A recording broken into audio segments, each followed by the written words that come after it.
The next thing I like to look at is the METARs. This gives us an indication of areas that might allow VFR flight versus areas where IFR flight would be required. Stations that are green are reporting VFR, so that means a ceiling greater than 3,000 and visibility greater than 5 miles. Red stations are IFR, so it's a ceiling less than 1,000 or visibility less than 3 miles. Blue stations are in between VFR and IFR, and the magenta stations are low IFR, so a ceiling less than 500 and visibility less than a mile. If we just look at this, there's a lot of VFR areas across the country, pretty much California to Indiana and West Virginia. VFR is reported when there's a ceiling greater than 3,000 and visibility greater than 5 miles.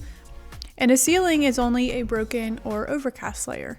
So that means that we could have a report of VFR weather, but still have clouds that may preclude safe flight under visual flight rules. The VFR stations that are open, so we've got the green rim around a white circle, means that there are no ceilings at all. So for instance, if we pop here into Nebraska and we look at Broken Bow, wind is 190 at 4, 10 miles of visibility and clear. Versus over in Idaho, Coeur d'Alene, wind is 090 at 4, 10 miles of visibility. There is rain, scattered at 4,100, broken at 5, overcast at 6,500. Checkride question for you. Surprise! At Coeur d'Alene, at the time of this METAR, what was the lowest ceiling?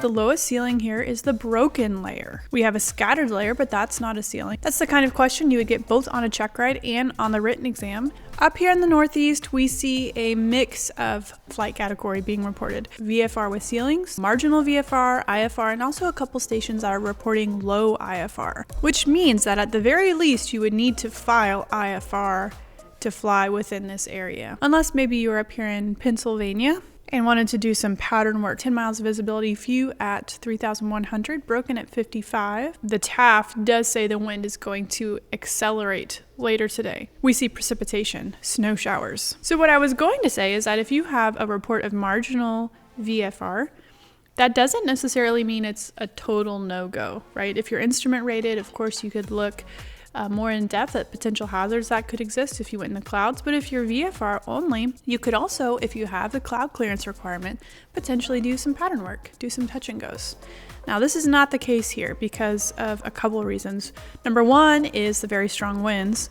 And then number two is the frozen precipitation, where you could potentially get some accumulation on the structure of your aircraft. And if you aren't equipped for that, it's a very dangerous situation. We do not fly in icing conditions as light piston aircraft without anti or de-icing capabilities. An example of a marginal VFR where you could potentially go do some touch and goes would be something like down here in Vero Beach. Wind 290 at 6, 9 miles of visibility, scattered at 1,700. You need 500 feet of clearance below clouds to maintain VFR. And in this, with a pattern altitude of 1,000 feet, you'd still have 700 feet above you between the clouds.